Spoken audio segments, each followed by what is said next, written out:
Today I'll be teaching you guys how you guys can use Google Docs bullet point. It's pretty simple. First you want to place your cursor where you want the bullet points to start. I want the bullet points to start from here. Now what you can do is click on this arrow. Once you click on this arrow, it's going to show you tons of bullet point options. You can choose whichever type of bullet point you want. So I'm going to go for the dark circle one, so I will choose that. Now the bullet point is activated. Now I can write a point here like say good, and if I press enter, another bullet point will appear.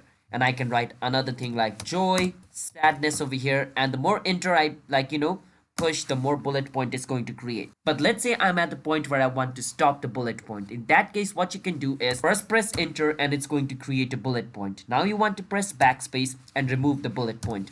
Now you can start typing normally and no bullet points will appear again. That is basically how you guys can use bullet point in Google Doc. It's that simple. So if you guys found our video helpful, hit the subscribe to our channel how to want to step for future videos like this. And if you guys have any question, you can feel free to ask us in the comment. I'll be happy to answer you guys. I'll see you guys in my next video. Until then, bye bye and have a nice day.